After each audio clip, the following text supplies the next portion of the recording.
Yeah.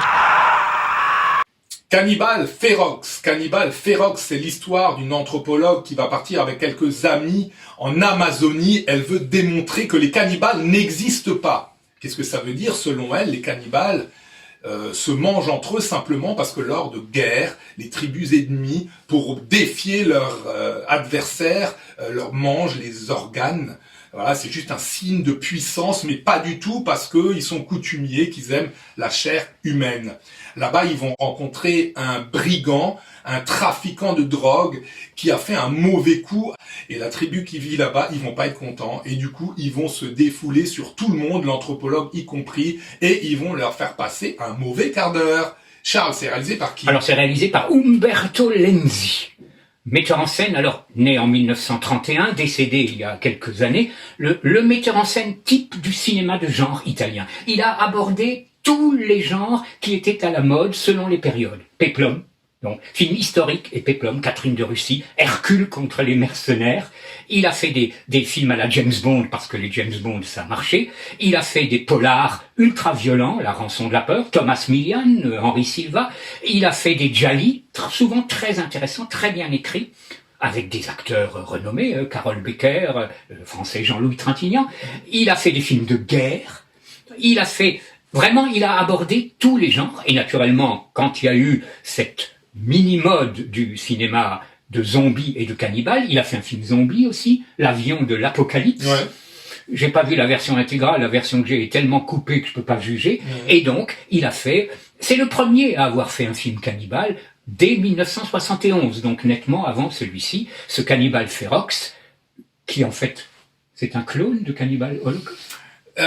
Oui, alors déjà ça démarre comme l'enfer des zombies de Fulci. Alors vraiment, on se retrouve à New York avec les tours jumelles, les voitures de flics qui font marcher leurs sirènes. Enfin, on a l'impression de voir l'enfer des zombies. Et hop, on est parachuté en Amazonie, et là, plan pour plan, on se retrouve dans Cannibal Holocaust. Est-ce que c'est un défaut de copier outrageusement? On aurait tendance à dire oui. On aurait tendance à dire oui. À l'école, quand on copie, on a un 0. Ah oui, puis on se fait avoir, hein. Ouais. Là, Charles, non. Oui. Pourquoi? Parce que comme tu l'as dit déjà, le premier film de Cannibal, c'était Lenzi. Oui. Donc déjà, Deodato avait surenchéri par un autre film de Cannibal, qui s'appelle l'Ultimo Mondo Cannibal. Donc il faut arrêter de dire que oui, on retrouve ce plan. Tarantino, il s'en vante de copier. Donc arrêtez. Oui, bien sûr. Oui. Lenzi a arrêté de tourner au début des années 1990. Alors, il est mort en 2017-2018. Et il est passé à l'écriture des livres. Et ça, c'est important parce que contrairement aux autres, il a écrit la plupart des scénarios. Et s'il y a une qualité réelle dans Cannibal Ferox, c'est l'écriture. Quand tu me dis que Charles, ce gars, a écrit des romans à la fin de sa vie, ça m'étonne pas. Et malheureusement, il aurait dû se cantonner là, parce qu'on va tout de suite parler des défauts. Donc c'est un auteur, un scénariste, c'est pas un metteur en scène. Bah non. Alors pour écrire, c'est superbe, c'est bien. Le film, on s'ennuie pas trop parce que comme dit, le scénario est très intéressant. Pas du tout, oui. Mais alors dès qu'il faut prendre sa caméra et partir en tournage, alors là, je te dis, Umberto, t'aurais mieux fait de rester chez toi parce que c'est pas que la mise en scène est mauvaise, c'est qu'il y en a pas. C'est pas pareil. Il y en a pas. Et on a l'impression qu'il arrive quelque part et il dit, bon, caméraman, t'es chaud? Les acteurs, ok? Il les dirige pas, il leur dit pas ce qu'il faut faire. Le caméraman, il doit juste suivre l'action et ça s'arrête là. Donc ça, malheureusement, c'est quand même un énorme défaut. Autre défaut, propre à ce genre de film italien, l'interprétation n'est pas d'une qualité, on va dire, supérieure. Moi, je pense à l'acteur principal, Lombardo. Giovanni Lombardo Radice. Pour moi, alors quand je le vois, tout de suite, sa tête, j'ai une séquence choc de frayeur en tête. C'est ce gars, cet arriéré mental, qui s'était fait transpercer de part en part par une perceuse, transpercer la tête. Et il avait comme ça une espèce de mimique complètement affolée.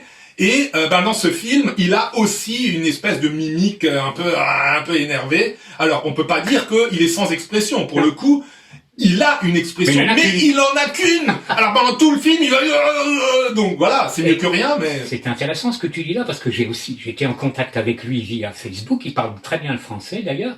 Et Soavi, qu'il a dirigé, je crois dans Sanctuaire, il a une scène.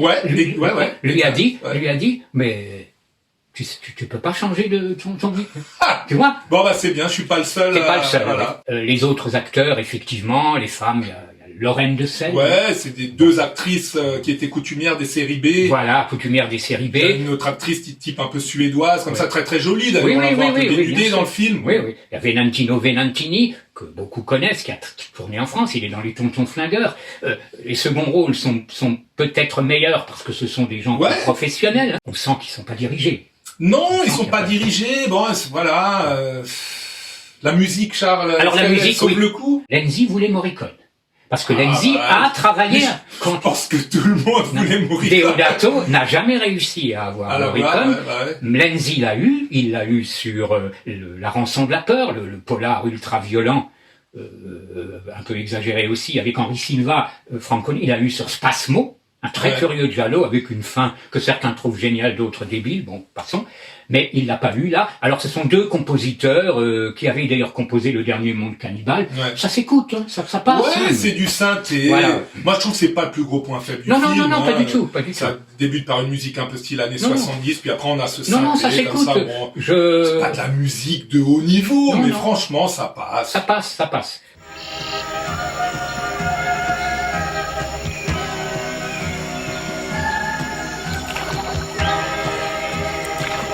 Moi, je garderai quand même de ce film une scène hors du commun. Et là, pour le coup, il y a beaucoup de gore, mais généralement le gore, comme dit, il est pas très original. Alors sur le coup, on voit une femme qui se fait transpercer les seins avec des crochets. Et elle reste accrochée comme ça. Alors ça, c'est très très très impressionnant. Et dans les secondes qui suivent, on a le méchant, l'acteur méchant qui se fait attraper par les cannibales et qui va se faire coincer la tête. Et il y a un cannibale qui vient avec une machette et hop, il lui coupe le dessus de la tête et il prend une cuillère et il lui mange la cervelle. Alors là, même si les effets spéciaux sont pas extraordinaires, même si la mise en scène est un peu plate, j'avoue que cette séquence, elle est quand même gratinée, elle est quand même osée. Oui, absolument. Donc c'est un film qui se laisse voir. Oui, parce que comme c'est bien écrit, on s'ennuie pas trop. Non. Maintenant, comme dit, hein, on n'est pas dans le 7e art. Hein.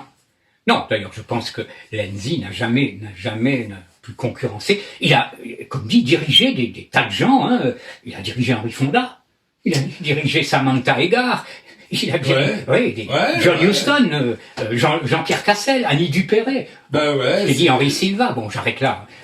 Mais curieusement, et je pense que pour ces gens-là, c'était du plaisir aussi. Huston, un très grand metteur en scène. J'aurais bien aimé savoir ce qu'il pensait d'un gars. Non, mais si on avait une petite lorgnette pour voir Huston comprendre ce qu'il pensait, ça aurait été génial. Parce qu'il devait y avoir quand même des anecdotes gratinées dans ces films. Absolument. Donc Cannibal Ferox, en pleine vague de ces films cannibales, d'Umberto Lenzi, qui a aussi pris un bon nombre de pseudonymes, Humphrey Humbert. Américano-français. Ça fait penser à Lolita, le personnage de Lolita, le bouquin, je crois que s'appelait Humbert. Bon, oui, enfin voilà. Umberto Lenzi, qu'il repose en paix. Cannibal Ferox. Portez-vous bien.